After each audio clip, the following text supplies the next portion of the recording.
दूतों ने आके कहा दशरथ जी से, महाराज आपके पुत्रों ने धनुष तोड़ दिया है, जनक जी ने आपको बारात लेके वहां बुलाया, सीता के उनकी बेटी के साथ आपके पुत्र का ब्याह होगा। दशरथ जी बारात लेके तो गए, मैंने इतनी माथा पच्ची क्यों की है, कोई कारण जरूर। मणि बिन फणि जिमि जल बिन मीना और मम जीवन तिमि तुम्हि। साधारण कथा कहना आती है मेरे, इसके बाद ये हुआ, इसके बाद ये हुआ, इसके बाद ये हुआ, नाव चढ़ोतरी, सीता जी का ब्याह हुआ, ये भी मुझे आता है।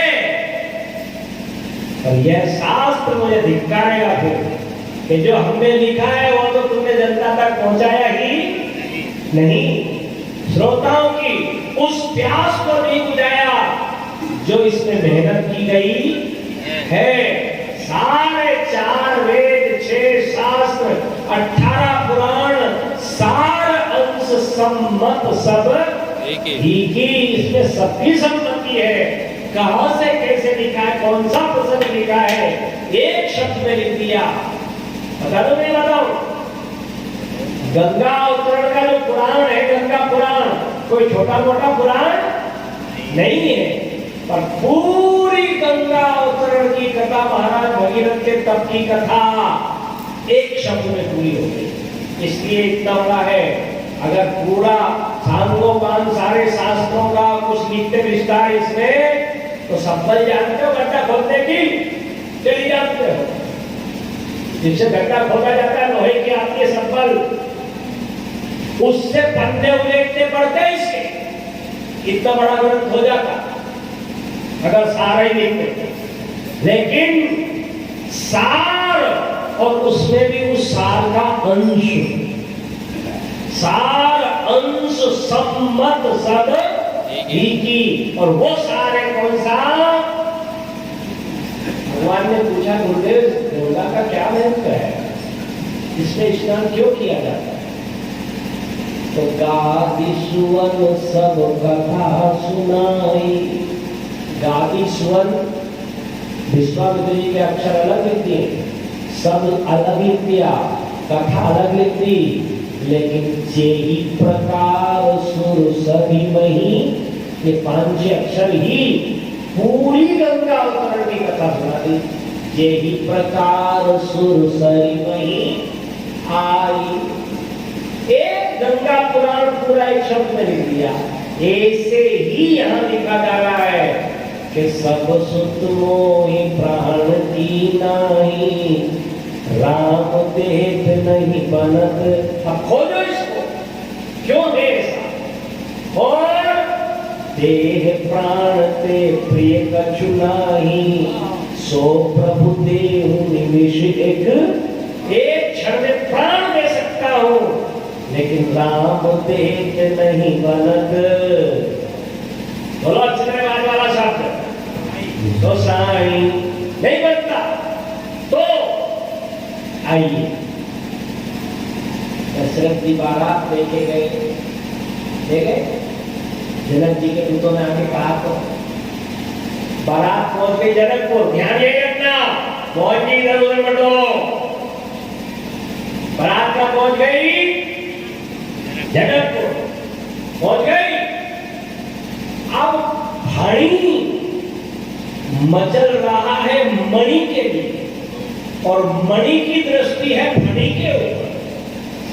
दोनों ऋषि समझ गए, बीज भी समझ गए, सपेरा भी समझ गया कि फणी मणि से मिलना चाहते हैं, लेकिन मिलने की जो स्थिति है, महाराज मनु ने जो मांगा था वो शब्द यहां आकर के लिखा है। बुद्धिमान अगर आप सुनो पाए तो निवेदन, जहां महाराज मनु ने मांगा था ना, वो शब्द यहां राम और दशरथ के मिलन में लिखा है।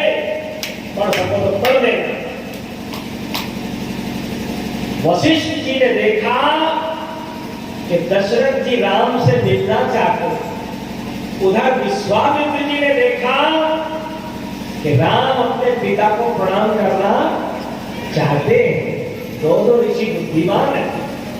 उन्होंने कहा बेटा राम जाओ अपने पिता को प्रणाम करो बेटा। इधर वशिष्ठ जी ने कहा नरेंद्र जाओ अपने राघव को गले से लगाओ। वहां की स्थिति क्या है? अच्छे श्रोता को करना कहा रामचरितमानस से प्रेम करते ही हो, स्थिति क्या है वहां की?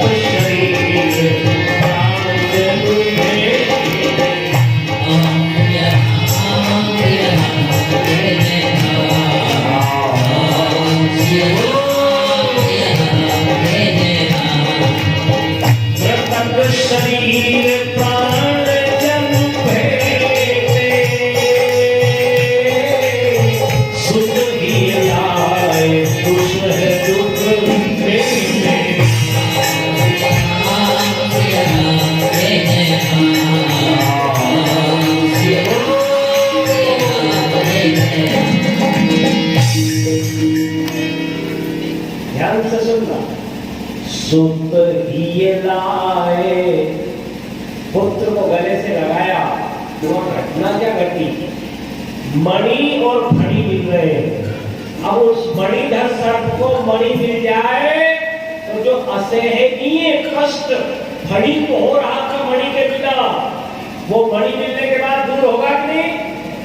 क्या लिखा है अच्छे से सुत ही लाए। और कहाँ रहती है वो? यही रहती है ना, फणी के कंठ में रहती है ना। ठीक, सुत ही लाए असहनीय दुसह दुख में ते, मृतक शरीर प्राण जनु। जैसे मरे हुए शरीर में प्राण आ गए हो। दशरथ जी को राम जी को गले से लगाने से ऐसा एहसास हुआ कि इतने दिन तक तो मरा हुआ ही था, क्योंकि वरदान का मणि बिन फणी।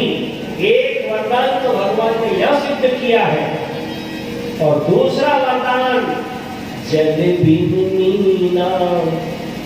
दशरथ जी ने निर्णय लिया कि राम को युवराज पद दूंगा। प्रभु को पता चल गया था कि पिताजी की आयु समाप्त हो रही है, तो इसके लिए मुझे कुछ न कुछ करना। अच्छे श्रोता को